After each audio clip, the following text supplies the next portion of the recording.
ASEAN কাপকে সামনে রেখে বৃহস্পতিবার ক্যাম্প শুরু করেছে বাংলাদেশ ফুটবল দল। শুক্রবারও হয়েছে কঠোর অনুশীলন। ফিফার অর্থায়নে হতে যাওয়া এই টুর্নামেন্টে বাংলাদেশের অংশগ্রহণ ইতিবাচকভাবে দেখছেন বিপ্লব ভট্টাচার্য।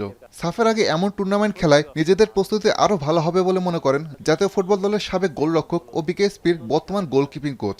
এশিয়ান গেমসের মতো টুর্নামেন্টে খেলতে পারছি, এটা আমাদের জন্য অনেক বড় একটা প্রাপ্তি।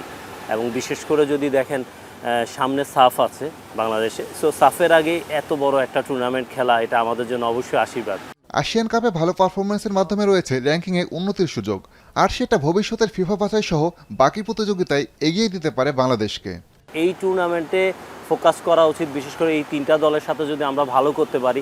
আমরা ফিফা র্যাঙ্কিংয়ের কথা বলছি, যেটা উইন্ডো, এই তিনটা ম্যাচে কিন্তু আমাদের উইন্ডোর মধ্যে কাউন্ট হবে। সো আমার মনে হয় যে এখানে বাংলাদেশের ফুটবলে যে একটা অবস্থান, যেটা আমরা র্যাঙ্কিং নিয়ে চিন্তা করি, যদি এই টুর্নামেন্টে আমরা কিছু অ্যাচিভমেন্ট পাই, জয় পাই, তাহলে অবশ্যই আমাদের র্যাঙ্কিংটা ভালো হবে।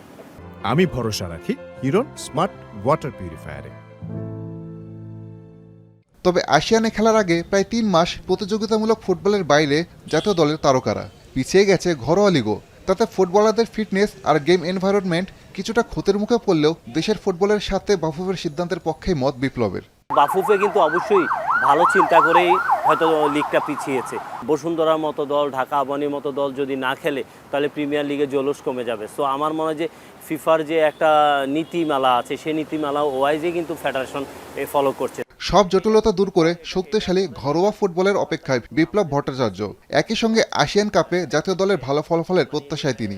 আমরা ফিউচারে দিনের পর দিন ভালো স্টার পাবো। আসাদুজ্জামান লিটন, এখন, ঢাকা।